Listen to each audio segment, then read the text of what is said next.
नमस्कार दोस्तों। तो आज हम अपने हिंदी साहित्य के आदिकाल का यानी आदिकाल मतलब हिंदी साहित्य के प्रारंभ का जो है दूसरा वीडियो आपके सामने प्रेजेंट है। और दूसरे वीडियो में हमने पहले वीडियो में बात की थी कि हिंदी साहित्य का इतिहास, हिंदी क्या चीज है नहीं नहीं हमें इसमें जाना है क्योंकि हिंदी फारसी भाषा का शब्द है और हिंदी वो सिंध से निकला हुआ शब्द बता दिया, नहीं छोड़ी उस बात को, आती नहीं है वो। अब हमने बात की साहित्य इतिहास के बारे में। इतिहास क्या है मैं कहूं तो हीगल ने कहा था इतिहास इतिहास क्या है, केवल घटनाओं का संकलन या अन्वेषण मात्र नहीं है, बल्कि इतिहास में कार्य और कारण की श्रृंखला विद्यमान है। कार्य है और कारण है, दो है, कार्य और कारण दो है। हीगल ने द्वंदात्मक भौतिकवाद का जनक था। हीगल हीगल करता है, दो गल करता है हीगल। मैंने कहा था एलियट केवल वर्तमान या अतीत को प्रभावित नहीं करता बल्कि अतीत भी वर्तमान को प्रभावित करता है। अभी नेट में पूछी गई परिभाषा थी और सबसे पहले बताता हूं मैं ये इलियट की। इलियट का जन्म कब हुआ था मैंने बताया था, इलियट ए में जन्मा था। 3-8 लगाइए, 3-8 1888 में इलियट का जन्म हुआ था। और कॉलेज व्याख्याता में इलियट स्पेशल लगता है, नाम से लगता है पाश्चात्य काव्य शास्त्र में, वहां इसको देखेंगे हम। मैं कहूंगा मैंने और बताया था किसका, विको की परिभाषा बताई मैंने आपको, कार्लाइल की बताई थी। इतिहास एक ऐसा दर्शन है जो दृष्टांतों के द्वारा शिक्षा देता है। कर लो दर्शन, कौन कहता है, कार्लाइल कहता है कर लो दर्शन। शायद कार्लाइल कार से आया था दर्शन करने के लिए। तो इतिहास क्या चीज है मैंने बता दिया था। इतिहास के बाद अब बात करते हैं साहित्य की। महत्वपूर्ण बात होगी अपनी क्या, साहित्य। यानी साहित्य क्या है, यहां से एग्जाम में परिभाषा आ ही जाती है, इसीलिए अच्छे से पढ़ना होगा, जानना होगा साहित्य क्या है। साहित्य का शाब्दिक अर्थ होता है सह प्लस में हित, मतलब सबका भला चाहने वाला, सबका हित चाहने वाला, वही होता है साहित्य। शाब्दिक अर्थ है सबका हित चाहने वाला, तो साहित्य नहीं पूछेगा कोई, नहीं पूछेगा क्या। शुक्ल साहब की पहली परिभाषा, शुक्ल साहब कहते हैं कि प्रत्येक देश का साहित्य, वेरी वेरी इंपॉर्टेंट है, हर बार एग्जाम में आती है कहीं ना कहीं कि प्रत्येक देश का साहित्य, एआरसी साहब कहते हैं, क्या कहते हैं कि प्रत्येक देश का साहित्य वहां की जनता की चित्तवृत्ति का संचित प्रतिबिंब है। मतलब चित्तवृत्ति का अर्थ है हृदय, यानी कोई भी देश है, मतलब भारत देश है, पाकिस्तान है, बांग्लादेश है, श्रीलंका है, चीन है, जापान है, कोई देश हो, प्रत्येक देश का साहित्य जो होगा वहां की जो जनता रह रही है उनके हृदय में क्या जो पीड़ाएं हैं, उनके हृदय में क्या दर्द है, उनकी भावनाएं कैसी है, उनकी सामाजिक परिस्थितियां कैसी है, उसका सांस्कृतिक माहौल कैसा है, उन सभी से मिलाकर के ही साहित्य बनता है। मतलब साहित्य जनता के हृदय की चित्तवृत्तियों का प्रतिबिंब है, दर्पण है। और शुक्ल अपनी शकल किसमें देखेगा, शुक्ल अपनी शकल प्रतिबिंब में देखेगा, शुक्ल अपनी शकल प्रतिबिंब में देखेगा। शुक्ल जी कहते हैं, मैं लिखता हूं क्या, कि प्रत्येक देश का साहित्य, प्रत्येक देश का साहित्य वहां की जनता की, प्रत्येक देश का साहित्य वहां की जनता की। और परिभाषाएं भूल सकते हो आप, ये नहीं भूलनी है, ये नहीं भूलनी है। प्रत्येक देश का साहित्य वहां की, कोई भी देश हो, कोई भी देश हो, भारत लीजिए आप उदाहरण के तौर पे, भारत की जनता है और भारत की जिस प्रकार की अलग अलग कालखंडों में जनता तो थी, आज भी जनता तो, लोग तो है ही, लेकिन हर कालखंड में जनता की विचारधारा बदलती रही है। कैसे, आदि काल में हमारे यहां, मैं कहूंगा आदिकाल रीतिकाल, हम जाएंगे रीतिकाल पे, दरबारी काव्य था, दोनों में समानता है, आश्रय दाताओं की प्रशंसा दोनों जगह थी। लेकिन भक्ति काल में काव्य जन चेतना को लेकर चल पड़ा। इसका मतलब है कबीर जैसे लोग आए, दरबारी साहित्य को निकाल करके लाए और जन लोगों से, आम जन से जोड़ दिया, आम जन की बात हुई, भक्ति की ओर उन्मुख हो गए, उसके बाद वापस दरबारी साहित्य आ गया। और आधुनिक काल में वापस क्या आ गई, जन चेतना आ गई, भारतेंदु जैसे लोग सामने आए, स्वदेश प्राप्ति का भाव जगा दिया, क्रांति हुई थी उस समय। इसका मतलब जैसे जैसे कालखंड बदलते हैं, जैसे जैसे समय बदलता है, वैसे वैसे चित्तवृत्तियों में होता है परिवर्तन, चेंजेज आते हैं, परिवर्तन आते हैं तो साहित्य का स्वरूप भी बदलता रहता है।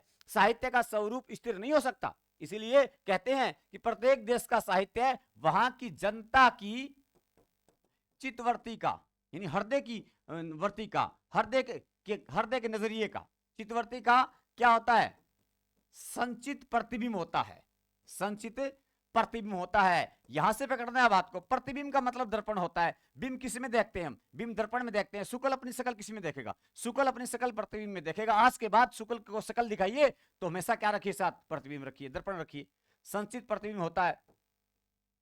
और इन्होंने आगे कहा कि जनता की चित्तवृत्तियों का जो है परिस्थितियों के साथ सामंजस्य बिठा करके लेखन करना ही क्या कहलाता है, साहित्य का इतिहास कहलाता है। क्या कहलाता है, साहित्य का इतिहास। तो ये आगे वाली बात मैंने बोल ली है, आपको इतनी याद रखनी है, इतनी याद रखने से परिभाषा हो जाएगी। हमें परिभाषा करनी है, ज्ञानी नहीं बनना। चलिए आगे चलते हैं। शुक्ल साहब कहते हैं, अब बहुत महत्वपूर्ण बात बताने जा रहा हूं। क्या सर? वो क्या है? देखिएगा, एक व्यक्ति है आपका बाल कृष्ण भट्ट। कौन है? बाल कृष्ण भट्ट। बाल कृष्ण भट्ट भारतेंदु युग के थे। किस युग के थे? भारतेंदु युग के सबसे वरिष्ठ आदमी थे, बड़े आदमी थे। सबसे पहले जन्मा था ये सबसे पहले जन्मा था, क्योंकि बच्चा था ना, बाल था, और बाल बच्चा सबसे पहले जन्मता है। भारतेंदु से बड़ा था उम्र में, सबसे वरिष्ठ था। आप बताइए कब जन्मा था? बाल कृष्ण भट्ट का जन्म याद कर लेंगे, अभी याद कर लेंगे। 1844 में जन्मा था। 1844 में जन्मा था। नीचे हो क्या जो 1844 में जन्मा था। कौन? बाल कृष्ण भट्ट। भट्ट चट चट करके फटाफट जन्मा था। भट्ट फटाफट 44 में जन्मा था। भट्ट फटाफट 44 में जन्मा था। तो 44 में कौन जन्मा? भट्ट जन्मा था। बाल कृष्ण भट्ट जो है ये जन्मे थे। और मैं कहूंगा बाल कृष्ण भट्ट को शुक्ल साहब ने हिंदी का स्टिल कहा। हिंदी का स्टिल या एडिशन कहा। याद कीजिए, जो साहित्य पहले पढ़ा है आपने एक बार, लगभग विद्यार्थी पहले पढ़ चुके हैं, कहीं ना कहीं अपने ओर से पढ़ चुके हैं, सेल्फ पढ़ चुके हैं या और से पढ़ चुके हैं। आपको याद आएगा कि सर कहा तो था, या तो एडिशन कहा था, हिंदी का एडिशन, या स्टिल कहा था। बताइए। तो आप कहोगे सर स्टिल कहा था, लेकिन मिक्स होता है। कैसे होता है? होना नहीं चाहिए। बाल कृष्ण भट्ट को हिंदी साहित्य का स्टिल शुक्ल साहब ने कहा था। हिंदी साहित्य का स्टिल किसने कहा? शुक्ल ने। तो हिंदी का स्टिल कहा था, क्योंकि निबंधों में लिखने में सबसे आगे थे। निबंधों के कारण शुक्ल साहब ने क्या कहा? हिंदी साहित्य के क्या है? ये स्टिल है। जबकि प्रताप नारायण मिश्र, इसको लिखिएगा मत, बता रहा हूं। प्रताप नारायण मिश्र 56 में जन्मते हैं, वही भारतेंदु मंडल के कवि। इनको एडिशन कहा जाता है, हिंदी का एडिशन। और देखिए, एडिशन और स्टिल पाश्चात्य निबंधकार थे, और वैसे ही निबंध हिंदी में लिख रहे थे। कौन? एक तो लिख रहा था बालकृष्ण भट्ट, एक लिख रहा था प्रताप नारायण मिश्र। तो स्टिल जो था उसमें हृदय तत्व, इनके निबंधों में हृदय तत्व की प्रधानता थी, भावों की प्रधानता थी। जबकि एडिशन के निबंधों में बुद्धि तत्व की प्रधानता थी। आप बताओ, एडिशन का बुद्धि एडी में, एक बुद्धि में, गुरुजी एडी में, एंग मतलब एम बुद्धि तत्व की प्रधानता ही, एंग में कई हृदय तत्व की। तो ये भाव व्यंजक निबंधों लिखने में अग्रणी थे, इसीलिए इनको कह दिया हिंदी का स्टिल, और उसको कह दिया हिंदी का एडिशन। किसने कहा? रामचंद्र शुक्ल ये कहेगा, और कहने की हिम्मत नहीं है। शुक्ल साहब कहते हैं हिंदी का एडिशन और हिंदी का स्टिल कहते हैं। गुरुजी मिक्स ना हो जाए। मिक्स नहीं होगा। कैसे? स्टिल में टय आता है तो भट्ट में टय आता है। जहां टय आएगा वहां टय जरूर आएगा। मिला दीजिए, ये बच जाएगा, बाद में याद होगा भी नहीं होगा। इसको याद कीजिए। भट्ट को क्या कहा जाता है? भट्ट को सट कहा जाता है। भट्ट इधर है सट, सटा सट हो जाएगा। भट्ट फटाफट 44 में जन्म जाएगा। ये कहानी शुरू नहीं करूंगा, वरना मूल बात से हम अलग चले जाएंगे। इसीलिए परिभाषा देखिए, साहित्य के बारे में क्या कहते हैं। आपको याद आया होगा। सर याद आ गया। साहित्य जन समूह के हृदय का विकास है। साहित्य जन समूह के हृदय का विकास है। जनता के हृदय में जो भावनाएं हैं वही बाहर निकलती है, उनसे बनता है साहित्य। तो इसका मतलब बाल कृष्ण भट्ट कहते हैं साहित्य क्या है? साहित्य जन समूह के हृदय का विकास है। बहुत बहुत महत्वपूर्ण है। मैं आज जो परिभाषा लिख रहा हूं, आज इस बोर्ड पे, इस क्लास में जो परिभाषा लिख रहा हूं, गारंटी देता हूं फर्स्ट ग्रेड में, स्कूल कॉलेज लेक्चर में 1% आएगा परिभाषा वाला। इसलिए सारी याद करनी है। साहित्य क्या है? जन समूह के हृदय का विकास। सर ऐसे कैसे आएगा? क्योंकि काव्य शास्त्र में लगता है क्या? पहला टॉपिक लगता है आपके काव्य लक्षण। क्या लगता है? काव्य लक्षण। मतलब साहित्य क्या है, कविता क्या है, काव्य क्या है, वहां भी परिभाषा काम आती है। और इतिहास के दृष्टिकोण से पढ़ रहे हैं, मतलब दो जगह आ रही है, तो प्रश्न तो आना ही आना है। उस टॉपिक से बन के आ जाए चाहे यहां से आ जाए। इसलिए साहित्य जन समूह के हृदय का विकास है। हृदय का विकास है। किसने कहा था? बाल कृष्ण भट्ट कहते हैं कि हृदय का विकास तो होगा। हृदय के विकास किसका होगा? जो बालक होगा उसके हृदय का विकास होना ही चाहिए। बालक के हृदय का विकास होना ही चाहिए। ये बाल कृष्ण भट्ट कहते हैं। आगे चलते हैं। महावीर प्रसाद द्विवेदी, खतरनाक आदमी, जो एमपीडी के नाम से प्रसिद्ध है अपने यहाँ। महावीर प्रसाद द्विवेदी, ये जो है आपको पता है द्विवेदी युग के जो है प्रवर्तक ठहरते हैं। सरस्वती पत्रिका का भार इनके कंधों पे था, और सरस्वती पत्रिका का विमर्शन आता है। सर बिल्कुल आता है। सरस्वती पत्रिका की शुरुआत किसने की थी? अगर हम कहें सरस्वती पत्रिका की शुरुआत तो पहले हो जाती है।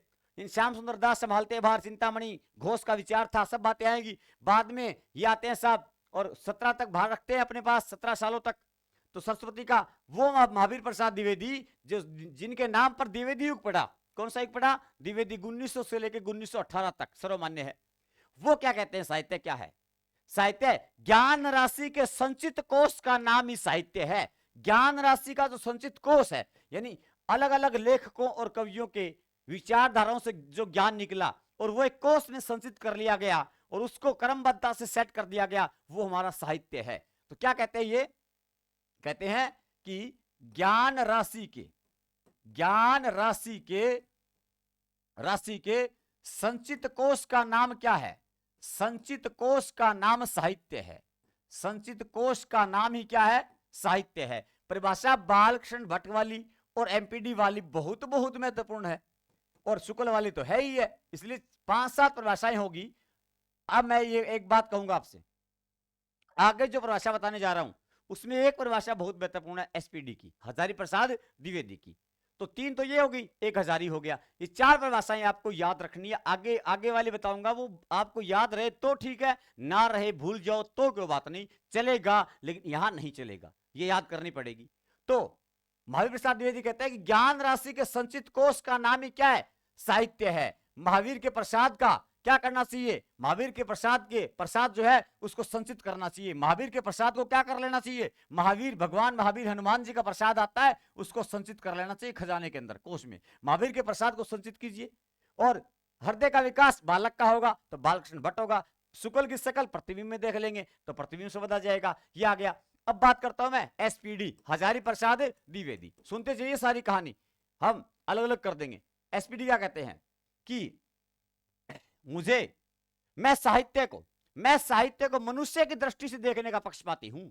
मैं साहित्य को मनुष्य की दृष्टि से देखने का पक्षपाती हूं। जो साहित्य मनुष्य को वाकजाल, दुर्गति, हीनता, परमुखोपेक्षिता आदि से न बचाए, जो उसकी आत्मा को तेजो उदीप्त ना कर पाए, जो पर दुख कातरता और संवेदनशीलता ना पैदा कर पाए, उसे साहित्य कहने में मुझे संकोच होता है, ऐसा हजारी कहता है। ऐसा एक बार नहीं है, इतनी कितनी बात कह गया, कितनी बात कह गया? 1 बात, 2 बात, 3 बात, कितनी बात? 1000 बात कह दी एक लाइन में। क्या कहा कि मैं साहित्य को किसकी दृष्टि से देखने का पक्षपाती हूं? मनुष्य की दृष्टि से देखने का पक्षपाती हूं। 10वीं क्लास की किताब में सीरीज के फूल निबंध वाले में परिचय में लाइन है और डिट्टो चकेगा, ध्यान रखना, उसे वहां से उठा लेगा। तो इसीलिए जो वहां अलग बातें होती है वो वहां से पढ़ लेनी चाहिए, क्योंकि ऐसी बातें आ जाती है एग्जाम में। कहता है क्या? मैं साहित्य को किसकी दृष्टि से? मैं साहित्य को मनुष्य की दृष्टि से देखने का पक्षपाती हूं। मनुष्य की दृष्टि से देखिए साहित्य को आप, मनुष्य की दृष्टि से देखने का पक्षपाती हूं, देखने का पक्षपाती हूं। ये कौन कहता है? ये हजारी प्रसाद द्विवेदी कहते हैं कि मैं साहित्य को मनुष्य की दृष्टि से देखने का पक्षपाती हूं। जो साहित्य मनुष्य को में दुर्गति, हीनता आदि पैदा करे, जो साहित्य मनुष्य को दुर्गति, हीनता, परमुखोपेक्षिता से न बचा सके, जो साहित्य मनुष्य को किससे ना बचा सके कि उसकी दुर्गति हो रही उससे ना बचा सके, मनुष्य को दुर्गति, हीनता, दुर्गति, अब शब्दों को देखना, एक शब्द हीनता, परमुखोपेक्षिता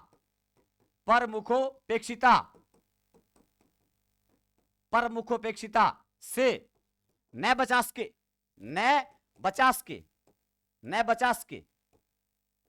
जो साहित्य को, जो मनुष्य को दुर्गति, हीनता, परमुखोपेक्षिता से न बचा सके, जो उसकी आत्मा को,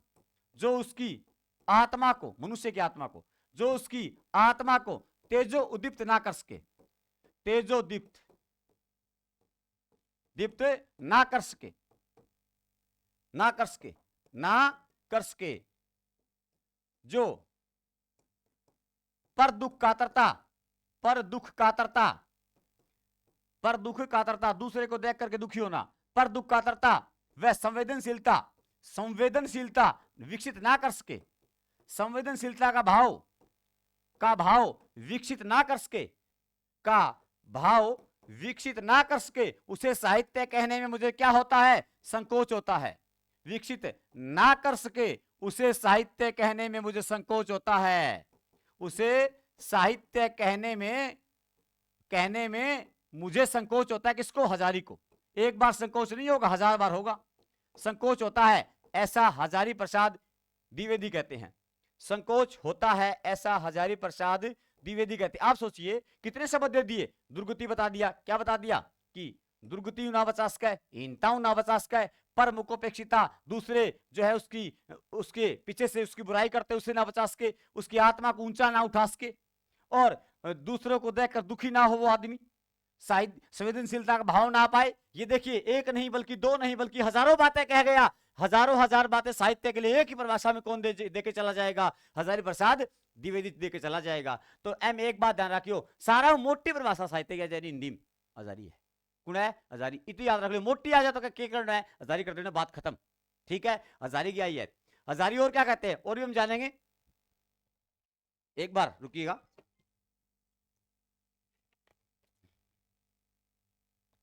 आगे हजारी कहते हैं कि साहित्य क्या है, साहित्य संपूर्ण मानव समाज को, संपूर्ण जो मानव समाज है ना उसमें जो साधना का भाव पैदा करे, यानी संपूर्ण मानव समाज को, हजारी एक बात और कहते हैं कि संपूर्ण मानव समाज को सुंदर बनाने की साधना का नाम ही साहित्य है। संपूर्ण मानव समाज को, साहित्य क्या है, संपूर्ण मानव समाज को, संपूर्ण मानव समाज, बताइए संपूर्ण मानव समाज आ गया, कितने मानव आ गए, हजार मानव या एक दो मानव, संपूर्ण मानव आ गए तो हजारों मानव आ गए। संपूर्ण मानव समाज को बंद करना,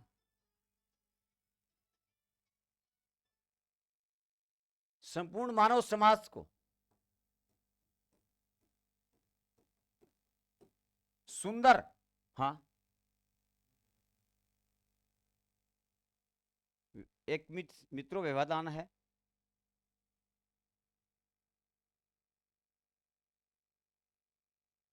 हेलो, संपूर्ण मानव समाज को सुंदर बनाने की साधना का नाम ही क्या है, साहित्य। जो सारे मानव समाज में सुंदरता पैदा करे, अच्छे अच्छे भाव पैदा करे, वही तो साहित्य है। साहित्य का मतलब सबका हित चाहने वाला। तो संपूर्ण मानव समाज को सुंदर बनाने की साधना का नाम, सुंदर बनाने की साधना का नाम क्या है, साधना का नाम साहित्य है, का नाम क्या है, साहित्य है। ये देखो संपूर्ण मानव समाज आ गया तो बताओ संपूर्ण मानव समाज में एक मानव की हजारों मानव, कि संपूर्ण मानव तो सर हजारों मानव, इसका मतलब हजारी कहता है, इसका मतलब सभी मानव को कौन लेगा, हजारी लेगा। अब भाषा पूरी याद ना रखी, संपूर्ण मानव आ जाता हो, सारा मानव आ गया, हजार मानव आ गया, हजारी कह दियो। सारा मोटी परिभाषा आ गई तो कहां गई, हजारी आ गई। हजारियों क्या और क्या कहता है कि साहित्य क्या करता है, साहित्य जो है, साहित्य मनुष्य को उसकी दुर्बलताओं, सबलताओं, आशाओं, आकांक्षा, मनुष्य की दुर्बलताओं, आशाओं, आकांक्षाओं आदि के रूप में हमारे सामने प्रत्यक्ष लाके खड़ा करता है। साहित्य मनुष्य को उसकी दुर्बलताओं, उसकी सबलताओं, आशाओं, आकांक्षाओं के सहित हमारे सामने प्रत्यक्ष रूप से लाके खड़ा करता है। ये भी हजारी कहते हैं। ये परिभाषा नॉर्मल है, नहीं आती एग्जाम में तो नॉर्मल सी बात हम लिख लेंगे बस। क्या साहित्य क्या करता है कि साहित्य मनुष्य की, साहित्य मनुष्य की दुर्बलताओं, सबलताओं, दुर्बलताओं, सबलताओं, उसकी दुर्बलता, उसकी सबलता, दुर्बलताओं, सबलताओं, दुर्बलताओं, सबलताओं, आशाओं, आकांक्षाओं, आशाओं, आकांक्षाओं। बताइए हमारी आशाएं होती है लोगों से, हजारों लोगों की आशाएं सभी से होती है, सभी से होती है। आकांक्षाओं मात्रा में रोल पड़ा अपना, तो प्रोफेसर लग गया तो क्यों हो गयो, और पढ़ते ही रहो। साहित्य मनुष्य दुर्बलताओं, सबलताओं, आशाओं, आकांक्षाओं के साथ हमारे सामने प्रत्यक्ष खड़ा करता है, सामने प्रत्यक्ष लाकर खड़ा करता है। यानी उस माल कैसे कि कोई भी कालखंड है उसमें मनुष्य जो जी रहा था, उस मनुष्य की में क्या अच्छे गुण थे, क्या अवगुण थे, क्या उसकी आशाएं थी, क्या उसकी आकांक्षाएं थी, क्या उसमें दुर्बलता थी, क्या उसमें सबलता का भाव था, वो सब साहित्य के माध्यम से प्रकट होता है। तो ये कहता है कि मनुष्य की जो दुर्बलता है या सबलता है, आशा है, आकांक्षा है, उनको हमारे सामने लाता कौन है, प्रत्यक्ष रूप से साहित्य लाता है। तो ये हजारी कहना चाहते हैं सबलताओं, आकांक्षाओं के साथ हमारे सामने प्रत्यक्ष रूप से खड़ा करता है, प्रत्यक्ष रूप से लाकर खड़ा करता है। कौन, साहित्य करता है। परिभाषा नॉर्मल है, नहीं आएगी, खड़ा करता है। नेट नाट के लिए आ सकती है, इसलिए हमारे तो यहां आएगी नहीं, इसलिए बता रहा हूं बस। अब महादेवी वर्मा क्या कहती है कि साहित्य क्या है? साहित्य जो है वो शक्ति, महादेवी वर्मा ने कहा कि साहित्य मनुष्य की शक्ति, दुर्बलता, जय पराजय, हास और अश्रु, हास या दुख कह सकते हो, हास अश्रु और जीवन और मृत्यु की गाथा है। वेरी वेरी इंपॉर्टेंट है। अभी तक ये परिभाषा पूछी नहीं गई है। किसकी? महादेवी वर्मा की। महादेवी की परिभाषा पूछी नहीं गई है, पूछी जा सकती है आपसे। महादेवी वर्मा क्या कहती है? कहती है कि साहित्य क्या है, और आसानी से याद होगी, आसानी से याद होगी अगर आपको एक बात याद है तो। कैसे सर, वो कौन सी? अभी बताता हूं, पहले लिखता हूं। साहित्य क्या है? साहित्य मनुष्य की जो है शक्ति है, जय पराजय है। इसके बारे में ये महादेवी वर्मा कहती है कि साहित्य क्या है? साहित्य साहित्य मनुष्य की शक्ति, दुर्बलता, शक्ति दुर्बलता, सर इसी बात जारी कराए, बिल्कुल कराए, आप अलग कर देंगे। शक्ति, दुर्बलता, जय पराजय, जय पराजय, हास अश्रु, हास मतलब हंसी, हास अश्रु मतलब आंसू, हास अश्रु, और जीवन मृत्यु की गाथा है। जीवन मृत्यु की गाथा है कि साहित्य में क्या मिलती है? शक्ति का भाव दिखता है, दुर्बलता का भाव दिखता है, किसी की विजय का भाव दिखता है, किसी की पराजय का भाव दिखता है। कभी साहित्य में हंसाता है, कभी साहित्य में रुलाता है, कभी हमारे अंदर जीवन जीने का प्राण फूंकता है, और कभी हमें जो है मृत्यु की ओर अग्रसर करता है। ये इन सब की गाथा क्या है? साहित्य है, मृत्यु की गाथा है। ये बात किसने कही? महादेवी ने। अब गौर करो, एक बात को गौर कीजिए, थोड़ा सा आगे ले जाइए दिमाग को। क्या कहा? छायावाद पे। महादेवी वर्मा को छायावाद की शक्ति कहा जाता है। छायावाद में 4 स्तंभ थे, पहला प्रसाद, दूसरा पंत, तीसरा निराला, चौथी महिला। कौन? महादेवी। ये पता है आप, कॉमन सेंस की बात है। छायावाद की शक्ति कौन? महादेवी। तो यहां भी क्या है? शक्ति। छायावाद की शक्ति किस शब्द का प्रयोग करेगी? शक्ति का ही करेगी, क्योंकि छायावाद की दुर्गा कहा गया किसे? महादेवी को। छायावाद की शक्ति कौन? महादेवी। वो 3 तो पुरुष थे, हो ही नहीं सकते शक्ति, हो ही नहीं सकते दुर्गा। वो एक महेश था, एक शिव था, एक ब्रह्मा था, वो तो हो ही नहीं सकते। शक्ति कौन? महादेवी। इसी से, इस बात से पकड़िए कि छायावाद की शक्ति कौन है? महादेवी है। और देवी के पास शक्ति बहुत होती है, देवी के पास क्या होगी? शक्ति ज्यादा होगी, तो महादेवी को छायावाद की शक्ति कहा जाता है। यह बात भी याद हो जाती है, यह बात भी हम याद कर सकते हैं साथ में कि छायावाद की शक्ति कौन है? महादेवी वर्मा है। शक्ति से बता गया, कौन आ गई? महादेवी आ गया।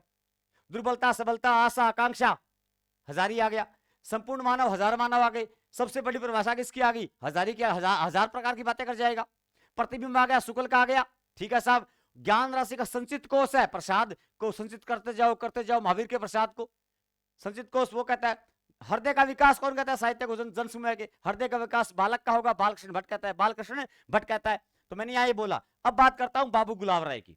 बाबू गुलाब राय, ध्यान से सुनिए, मैंने पिछली क्लास में बताया था बाबू गुलाब राय जो है, इनकी रचनाएं पता होनी चाहिए। मैंने बता दिया था, फिर भी यहां रिपीट मारता हूं 1 मिनट में। कौन कौन सी है? पहले जन्म पता हो, इलियट के साथ जन्मा था। इलियट कब जन्मा था? सर वो तो 888 में जन्मा था। उसके साथ एक गौर कीजिए, गौर कीजिए, यहां ध्यान दीजिएगा, पूरा ध्यान दीजिएगा।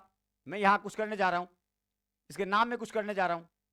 आपको यहां कुछ नजर आया कि सर यहां तो हमें यूं, इसको पलटेंगे तो क्या बनेगा? इसको पलटेंगे तो एक ये पलटा, इसको पलटा, एक ये पलटा, उसको पलटा, एक ये पलटा, एक ये पलटा। लगा दो। कब जन्मा? 1888 में। कब जन्मा? 1888 में। क्या लिखा? बाबू गुलाब राय किसी को गुलाब देने गया, जैसे कल वैलेंटाइन डे आप दोगे। बाबू गुलाब राय किसी को गुलाब देने गया, गुलाब लिया नहीं, एस्पल हो गया। गुलाब लिया नहीं सामने वाले ने, क्या हो गया? एस्पल। क्या लिख दिया? मेरी असफलताएं, मेरी असफलताएं निबंध है इनका आलोचनात्मक। क्या लिखा? गुलाब देने गया, गुलाब लिया नहीं, क्या हो गया? एस्पल। एस्पल हुआ तो निराश हुआ कि नहीं हुआ? किसर हो गया। तो फिर निराशा क्यों? फिर निराशा क्यों निबंध किसका है? गुलाब राय का। कहां चला गया? ठेका छांटोमान ठलुआ क्लब, क्लब में चला गया, ठलुआ क्लब, ठेका क्लब, वहां चला गया। तो ठेके में चला गया, ठलुआ क्लब आ गया। ठेके से पी पा के छांटा मार के बाहर आया तो पांव कभी उथले पड़े, कभी गहरे पड़े, कभी नीचे पड़े, कभी पांव ऊपर पड़े, उथले कुछ गहरे, कुछ उथले कुछ गहरे, कुछ उथले कुछ गहरे। ये निबंध भी किसका है? बाबू गुलाब राय का। तो छांटो मारना भी याद रख लो, गुलाब राय। गुलाब देने गए, गुलाब लिए कौन? क्या हो गया? एस्पल हो गया, मेरी असफलताएं। क्या हाथ लगी? निराशा।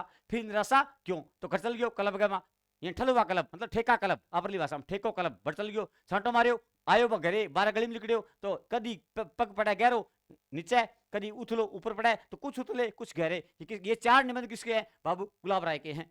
इनका एक इतिहास है हिंदी साहित्य का सुबोध इतिहास 1952 में बता दिया था। बाबू को बोध नहीं था, बाबू को बोध हुआ 52 में। सुबोध इतिहास, बाबू को बोध हुआ 52 में, बाबू को बोध हुआ 52 में, 1952 में आया सुबोध इतिहास। किसका? गुलाब राय का। सब बातें बता चुका हूं, रिपीट की है।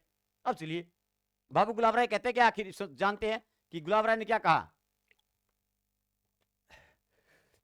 कि जहां शब्द और अर्थ का विचार और भाव का, जहां शब्द और अर्थ का विचार और भाव का परंपरा अनुकूलता के साथ सहभाव हो वही साहित्य है। क्या कहता है ये कि जहां, समझना बात को, जहां शब्द और अर्थ का, शब्द और अर्थ का, अर्थ कोमा विचार व भाव का, किसका?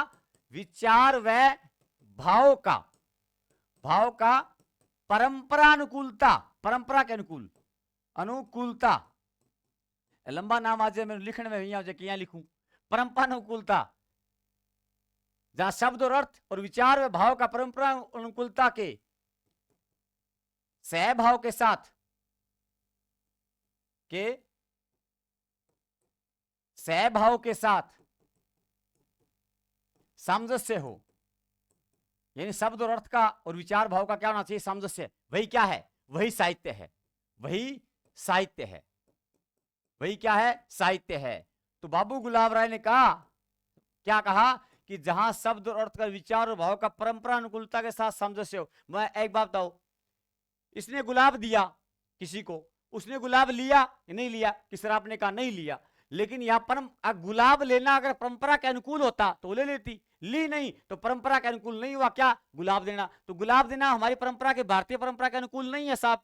गुलाब को फूल देना, कमल को फूल देना अपनी भारतीय परंपरा के अनुसार सही कोनी, तो परंपरा के अनुसार सही कोनी। तो परंपरा को अनुकूलता शब्द का प्रयोग कौन करेगा परिभाषा में? गुलाब राय करेगा। गुलाब राय ने परंपरा के अनुसार राय दी या नहीं दी? गुलाब राय ने परंपरा के अनुसार गुलाब दिया जी, नहीं दिया। तो राय दी क्या साहब? नहीं दी। तो परंपरा के अनुसार राय कौन नहीं देगा? गुलाब राय नहीं देगा। या गुलाब परंपरा के अनुसार गुलाब कौन देगा? गुलाब राय देगा। या कौन नहीं देगा? वो गुलाब देगा, वो गुलाब राय देगा। किसके अकॉर्डिंग? परंपरा अकॉर्डिंग देगा। परंपरा शब्द आ गया, परंपरा के अनुकूल तो गुलाब राय आ गया। शब्द और अर्थ, विचार और भाव को सामंजस्य होना चाहिए, साहित्य वो है। साहित्य में शब्द होगा, शब्द को अर्थ भी शब्द के अकॉर्डिंग आना चाहिए। जो लेखक का विचार है, लेखक का जगह भाव है हृदय का, वैसे सही सारा आपस में तालमेल होगा, वो सही, वही साहित्य है। वही क्या है? साहित्य। ऐसा कौन मानता है? बाबू गुलाब राय मानता है। धीरेन्द्र वर्मा कहते हैं कि शब्द और अर्थ का साथ होना ही साहित्य है। शब्द और अर्थ का साथ होना ही क्या है? साहित्य। ये बात कहते हैं साहब धीरेन्द्र वर्मा। धीरेन्द्र वर्मा एक अन्य बात बताने जा रहा हूं जो प्रश्न आ सकता है। क्या साहब? ये तो नहीं आएगा, आएगा क्या? धीरेन्द्र वर्मा जो है इतिहास के बाद में एक ही दिमाग में रखोगा कि धीरेन्द्र वर्मा जिक्र कई जी आ जाएगा इतिहास में 10-15 बार जिक्र हुआ है आदमी को। हिंदी साहित्य कोश लिखा था इसने, साहित्य कोश लिखा था, हिंदी साहित्य कोश का संपादन किया था। धीरेन्द्र वर्मा जो है, इसको आप कहोगे आज के बाद धीरेन्द्र सर। क्या कहोगे? कौन सा सर है ये? धीरेन्द्र सर है। धीरेन्द्र सर धीरे धीरे बोलते हैं। क्या बोलते हैं? धीरे धीरे बोलते हैं। तो मैं कहूंगा काशी नागरी प्रचारणी सभा जो थी, और उसने जो उसका जो 16 खंडों का इतिहास है, मैं 16 के 16 खंड कराऊंगा आपको क्रम से, क्योंकि प्रश्न आजकल ऐसे आने लग गए। इस खंड का संपादन किसने किया? संपादनकर्ताओं के नाम सम्मिलित कीजिए, संगत छांटिए, मिलान कीजिए। हम 16 के 16 खंड तरीके से पढ़ लेंगे। उनमें से दूसरा खंड था ना हिंदी भाषा का विकास, उसका संपादन ये आदमी करता है।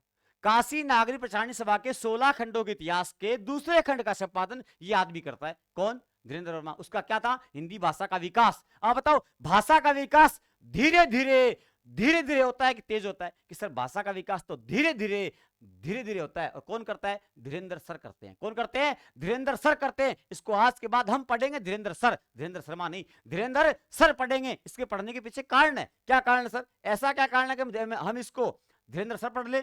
क्योंकि इन्होंने खड़ी बोली को सर हिंदी कहा था। खड़ी बोली को क्या नाम दिया था साहब? सर हिंदी कहा था। कभी भी एग्जाम में टपक सकता है। सर हिंदी किसने कहा है खड़ी बोली को? तो सर हिंदी ने, धीरेन्द्र सर ने क्या कहा? धीरेन्द्र सर के पढ़ांतो, धीरेन्द्र सर पढ़ांतो के हिंदी, तो हम क्या हो गयो? जोड़ दो, धीरेन्द्र सर मतलब सर हिंदी। और भाषा का विकास कैसे होगा? कि साहब धीरे धीरे। तो काशी नागरी प्रचारणी सभा का जो दूसरा खंड है, हिंदी भाषा का विकास जो है, उसका संपादन इस आदमी ने किया था। तो पहले खंड का संपादन अभी कॉलेज लेक्चर में पूछा गया था, मुझे पता था पूछेगा और पूछ लिया। पहला खंड कौन सा है बता दो, कौन सा है? हिंदी साहित्य की पूर्व पीठिका। क्या है? हिंदी साहित्य की पूर्व पीठिका नाम से पहला खंड है, और उसका संपादन करता है राजबली पांडे। राजबली पांडे है, राजबली पांडे है, उसका संपादन करता पांडे है। पैप पीठिका का पैप पांडे है, पैप पीठिका का पैप पांडे है। और भाषा का विकास 2 नंबर पे धीरे धीरे होगा। तो भाषा वाले का ये हो गया। और इसने, मैंने कहा धीरेन्द्र सर है, इसका मतलब क्या हो गया? धीरेन्द्र सर से क्या बनता है? ये इसने हिंदी को क्या कहा? सर हिंदी। एक प्रश्न और भी आता है इसको लेकर के, खड़ी बोली को कोरवी किसने कहा था? कोरवी, खड़ी बोली को कोरवी कहने वाला राहुल सख्तियान है। आने में ये भी आ सकता है। राहुल सख्तियान ने खड़ी बोली को क्या कहा था? कोरवी कहा था। गौर कीजिए, जहां राहुल होगा वहां रवि जरूर होगा, जहां राहुल होगा वहां रवि जरूर होगा। आज के बाद राहुल के साथ रवि होगा। रवि, कोरवी में रवि छुपा है, कोरवी में रवि छुपा है। जहां रवि होगा वहां राहुल होगा। तो रवि, राहुल सख्तियान कहता है, कोरवी कहता है, वो राहुल कहता है। एक ये, इन दोनों में से एक लाइन आती है, इन दोनों में से एग्जाम में एक लाइन पूछ लेते हैं भाषा वाले में। चलिए भाषा वाले में पढ़ेंगे हम, पता तो होना चाहिए ना हमें। वीरेंद्र वर्मा क्या कहते हैं? शब्द और अर्थ का साथ होना ही क्या है? साहित्य है। मैं लंबी परिभाषा इसकी नहीं लिखा रहा क्योंकि आएगा नहीं, आएगा नहीं। आएगा क्या? इधर वाली बात, इधर वाली बात। शब्द और अर्थ का साथ होना। बताइए, साथ मिलता है किसी का, वो अचानक मिलता है कि धीरे धीरे, धीरे धीरे, क्या धीरे धीरे चाल मन्ना। तो शब्द और अर्थ का साथ होना ही क्या है? साहित्य है, साहित्य है, होना ही साहित्य है। अब एक बंदा, अच्छा बंदा रह गया। अच्छा बंदा कौन रह गया? वो रह गया साहब मुंशी प्रेमचंद। लास्ट बात कर रहे हैं हम एक दो। मुंशी प्रेमचंद, मुंशी प्रेमचंद। प्यार से देखिएगा वीडियो को, अच्छे से सुनिएगा, समझ में आएगा। 2 बार सुनते याद होगा, 2 बार सुन लीजिएगा, नोट्स बनाइएगा, रिवाइज मारिएगा। हमारा प्रश्न गलत नहीं होगा, और प्रश्न की गारंटी लियो और लियो। जितनी बात है क्लास में बोल लूंगा नहीं, 1 प्रश्न था मिल जाएगा, कोले लेक्चर का डेफिनेट मिलेगा, नेट में मिले। और बोलो, अब बात करते हैं क्या?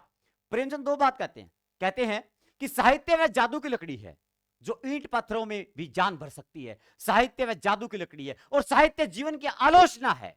ये इंपॉर्टेंट बात है, साहित्य जीवन की आलोचना है। कौन, किसने कहा है? मुंशी प्रेमचंद ने। सर हमें तो और याद आ रहा है सर, वो तो पाश्चात्य विचारक आर्नोल्ड ने कहा था। आर्नोल्ड ने, बिल्कुल आर्नोल्ड ने कहा था साहित्य जीवन की आलोचना। पाश्चात्य में बोले तो आर्नोल्ड है, हिंदी में कौन, किसने कहा? प्रेमचंद ने। वो बात भी लिख दूंगा, साहित्य जीवन की आलोचना है। ये बात आती है एग्जाम में, आती है एग्जाम में, क्योंकि वहां से लेके आया हूं मैं, जहां हम पाश्चात्य विचारक पढ़ेंगे वहां साहित्य जीवन की आलोचना है। एक तरीके से काव्य, काव्य क्या चीज है, साहित्य क्या है, कविता क्या है, उसके ऊपर विचार है। तो हम साहित्य पढ़ रहे हैं, हिंदी साहित्य का इतिहास शुरुआत कर रखी है, तो साहित्य पढ़ रहे हैं। और क्या पढ़ रहे हैं? तो प्रेमचंद, देखिए आप बताइए, किसी की आलोचना करें, किसी की आलोचना करें तो प्रेम से करनी चाहिए या नहीं करनी चाहिए? कि साहब प्रेम से नहीं करनी चाहिए, लेकिन यहां तो करनी चाहिए। प्रेमचंद आ गया, आलोचना करो तो किससे करो? प्रेम से करो। लेकिन वो व्यक्ति कौन? पाश्चात्य विचारक, नाम लिखिए उसका साथ में, कौन? Arnold, Matthew Arnold. कौन है वो? मैथ्यू आर्नोल्ड है। मुझे मैथ्यू आर्नोल्ड में जन्म दिखता है, मुझे मैथ्यू आर्नोल्ड में यूं यूं यूं यूं 2 दिखता है। आगे की बात है वो मैथ्यू आर्नोल्ड, वहां करेंगे हम। आर्नोल्ड, आर्नोल्ड, मैथ्यू आर्नोल्ड क्या कहते हैं? यही बात कहते हैं पाश्चात्य विचारक। ये इंग्लिश में कह देते हैं साहित्य जीवन की आलोचना है, यही बात ये कहते हैं। दोनों पेपर में नहीं आएंगे, दोनों ऑप्शन में नहीं आएंगे, एक या तो भारतीय आएंगे या ये आएंगे। तो साहित्य जीवन की आलोचना है, साहित्य जीवन की आलोचना, इसको याद कर लेंगे। इसको सर कैसे करें? वहां तो आलोचना प्रेम से करो, वहां तो आलोचना प्रेम से करो, यहां कैसे करो? साहित्य जीवन की आलोचना है। ए आर्नोल्ड ने ए आलोचना कहा था, ए आर्नोल्ड ने ए आलोचना कहा था, आर्नोल्ड ने आलोचना कह दिया, आर्नोल्ड ने आलोचना कह दिया। प्रेम से कीजिए आलोचना, प्रेम से कीजिए आलोचना। ये बात बताओ। और बताइए सर, और प्रेमचंद की बात और भी है, प्रेमचंद की बात और भी है। साहित्य वह जादू की लकड़ी है जो ईंट पत्थरों में भी जान भर सकती है। तो साहित्य को जादू की लकड़ी किसने कहा था? साहित्य को जादू की लकड़ी कहने वाले प्रेमचंद थे। बताइए, प्रेम का जादू चलता ही चलता, प्रेम का जादू चलता है। तो ये बात प्रेमचंद कहते हैं, साहित्य जादू की लकड़ी है। साहित्य क्या है? जादू की लकड़ी है। साहित्य जादू की लड़की नहीं है, लड़की नहीं है, लकड़ी है, लकड़ी है जो ईंट पत्थरों में भी क्या भर सकती है? जो ईंट पत्थरों में भी जान भर सकता है। साहित्य ईंट पत्थरों में भी में भी जान भर सकता है, भर सकता है। अब ये कहा प्रेमचंद ने। प्रेमचंद एक बात और भी कहेंगे, उसको हम अभी देखते हैं कि हमारी कसौटी में वही असली साहित्य है जो उच्च चिंतन से युक्त हो, जिसमें स्वाधीनता का भाव हो, जिसमें आत्मा का उत्कर्ष हो, और जो हमारे अंदर गति, संघर्ष, बेचैनी पैदा करे, जो हमें सुलाए नहीं, वही साहित्य है। ऐसा कौन कहता है? प्रेमचंद कहता है। सुलाए नहीं, प्रेम से सुलाना चाहिए। सुलाओगे ना किसी को तो प्रेम से सुलाइए। कौन कहता है? प्रेमचंद। यहां जादू चलेगा प्रेम का, प्यार का जादू चलेगा, प्रेमचंद के प्यार का जादू चलेगा, वहां प्रेम से करेंगे आलोचना। लेकिन आर्नोल्ड आलोचना वो पाश्चात्य विचारक है, ये है भारतीय हो गया। तो प्रेमचंद की तीन बातें, तीनों बातें याद रखनी है, कभी ना कहीं आपको समाधान देगी ये बात। चलिए आगे देखते हैं। प्रेमचंद कहते हैं, प्रेमचंद की अंतिम बात है ये, प्रेमचंद की अंतिम बात है। क्या कहते हैं प्रेमचंद? मुंशी प्रेमचंद, यही प्रेमचंद, एक ही बात है, मुंशी है ये, तो ये दूसरा समझ लो कि हमारी दृष्टि में वही साहित्य खरा उतरेगा। हमारी दृष्टि में, आवाज आ रही है प्रॉपर? हाँ चल रही है। हमारी दृष्टि में वही साहित्य खरा उतरेगा, साहित्य खरा उतरेगा, खरा उतरेगा। मैं पहले बोलता था पहले, लेकिन मुझे बताया गया कि सर आप बोलने के साथ साथ लिखा करें पहले, तो इसलिए मैं आज प्रयास कर रहा हूं साथ साथ में लिखने का। हमारी दृष्टि में वही साहित्य खरा उतरेगा जिसमें क्या हो? उच्च चिंतन का भाव हो, ऊंचा चिंतन, उच्च चिंतन का भाव हो, स्वाधीनता का भाव हो, जो हमें स्वाधीनता प्राप्ति में सहायता करे, साहित्य। स्वाधीनता का भाव हो, जिससे आत्मा का उत्कर्ष को, आत्मा ऊपर उठे, जिससे क्या हो? जिससे आत्मा का क्या हो? उत्कर्ष हो, आत्मा का उत्कर्ष हो, जो हमारे अंदर गति, संघर्ष, बेचैनी पैदा करे, जो हमारे अंदर क्या करे? जो हमारे अंदर गति, संघर्ष व बेचैनी पैदा करे। वह क्या पैदा करे? बेचैनी पैदा करे, हमें सुलाए नहीं, नींद ना आवे मान लो, वो साहित्य हुआ है असली का। हमें सुलाए नहीं, वही साहित्य है। वही क्या है? वही साहित्य है। ये बात प्रेमचंद कहते हैं। आप सोचो, मैंने बड़े बड़े भारतीयों के नाम लिखे, मैंने बड़े बड़ों की बात बताई। मुझे तो ये लगता है कि 2-3 की बात छोड़ दी जाए ना, बाकी सब महत्वपूर्ण नहीं है। कहीं भाषा के टॉपिक में आ जाएंगे, कहीं काव्य लक्षण के टॉपिक में आ जाएगा, कहीं साहित्यिक दृष्टिकोण से पूछ लेगा। कुल मिला के उसे पूछना है, पूछे कहीं से ही। इसलिए ये मैंने लिखा है, ये बात लिख दी। अब मैं वापस से इनको, मैंने प्रेमचंद की बात लिख दी, हमने धीरेन्द्र वर्मा की बात की, हमने जो है बाल कृष्ण भट्ट की बात की, हमने महावीर प्रसाद द्विवेदी की बात की, और हमने जो है प्रेमचंद की बात की, हजारे की बात की, शुक्ल की बात की, कौन रहे? महादेवी वर्मा की बात कर ली। और कोई रहा ही नहीं होगा, कोई नहीं रहा। चलिए वापस से रिवाइज करते हैं। मैंने आपको साहित्य के बारे में बता दिया। अब अगली क्लास में अपना बिंदु होगा क्या? मैंने इतिहास के बारे में बताया पिछली क्लास में, इस क्लास में हमने साहित्य की बातें की। अगली क्लास में बात करेंगे साहित्य का इतिहास। अगली क्लास में बात होगी साहित्य का इतिहास। साहित्य इतिहास किसे कहते हैं, ये बात करेंगे। गणपति चंद्र गुप्त एक बात कहेगा कि कोई जो साहित्य देश होता है ना, कोई भी साहित्य यानी किसी भी वस्तु का संबंध इतिहास से ना हो, ये हो नहीं सकता। इसलिए साहित्य का संबंध, साहित्य भी इतिहास से असंबंध नहीं है, यानी किसी भी वस्तु का संबंध इतिहास से ना हो, ऐसा हो नहीं सकता। गणपति चंद्रगुप्त कहते हैं। इसलिए साहित्य का संबंध भी किससे होता है? इतिहास से होता है। साहित्य भी इतिहास से असंबंध नहीं हो सकता। पति भी पत्नी से असंबंधित नहीं हो सकता। पति का भी पत्नी से क्या होता है? संबंध होता है। चाहे प्रेम का संबंध हो और सिद्धांता रहो, वह जरूर है। चलो अब रिवाइज लेते हैं, उसके बाद हम ये क्लास पूरी होती है अपनी। शुक्ल साहब कहते हैं कि प्रत्येक देश का साहित्य वहां की जनता की चित्तवृत्ति का संचित प्रतिबिंब है। शब्दों पे रहिएगा, प्रतिबिंब शुक्ल की शकल का देखना है, होगी कहानी क्लियर। बाकी गोली मारो ना आवे। बाल कृष्ण भट्ट फटाफट 4-4 में जन्मा था, फटाफट 4-4 में जन्मा। इसे हिंदी का स्टिल कहा गया क्योंकि स्टिल में टय आता है, भट्ट में भी टय आता है। कंफ्यूजिंग खत्म हो जाएगी एडिशन वाली। साहित्य जन समूह के हृदय का विकास है। बालक कृष्ण के बालक के हृदय का क्या होना चाहिए? विकास होना ही चाहिए, होना ही चाहिए। एमपीडी ज्ञान राशि के संचित कोष का नाम ही साहित्य है। फर्स्ट ग्रेड में आ चुकी है, पहले आ चुकी है कभी। संचित कोष का नाम साहित्य है। बताइए महावीर के प्रसाद को क्या रखना चाहिए? महावीर के प्रसाद को संचित करके रखना चाहिए, ऐसे यूं नहीं रखना चाहिए। आगे एसपीडी, मैं साहित्य को मनुष्य की दृष्टि से देखने का पक्षपाती हूं।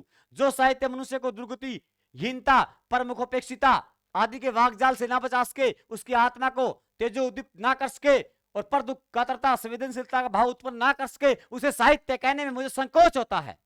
ये इतनी बात कौन कह गया? हजारों बात हजारी कह गया, हजारी कह गया। आगे हजारी कहता है संपूर्ण मानव समाज को सुंदर बनाने की साधना का नाम ही क्या है? साहित्य। संपूर्ण मानव है, हजारों मानव है, हजारी कहता है।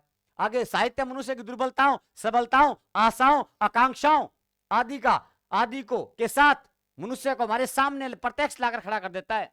ये कौन कहता है? हजारी। महादेवी क्या कहेगा? महादेवी आते शक्ति शब्द याद आए, छायावाद की शक्ति शब्द आएगा। क्या? साहित्य मनुष्य की शक्ति, दुर्बलता, जय, पराजय, हास, अश्रु, जीवन मृत्यु की गाथा है। शक्ति आ गया, महादेवी आ गई। आगे बाबू गुलाब राय, जहां शब्द और अर्थ, विचार व भाव का परंपरा अनुकूलता के सहभाव के साथ सामंजस्य हो, वही साहित्य है। तो गुलाब देना चाहिए, परंपरा के अनुकूल है कि गुलाब देना के नहीं है? कि साहब ये तो नहीं है। तो बताओ परंपरा के अनुकूल राय दी किसने? गुलाब राय ने। ऐसे जोड़ लो, दोनों बातों से जोड़ लो। और जन्म कब हुआ? आप 8 निकाल लीजिए, 88 में। इसके बाद धीरेन्द्र वर्मा क्या कहते हैं? धीरेन्द्र वर्मा कहते हैं कि शब्द और अर्थ का साथ होना ही साहित्य है। मिलता है ना, वो धीरे धीरे मिलता है, ऐसे नहीं मिलता। इसलिए धीरेन्द्र सर है आज के बाद। धीरेन्द्र सर ने कहा खड़ी बोली को सर हिंदी, और कोरवी कहा था राहुल साख्तियार ने खड़ी बोली को।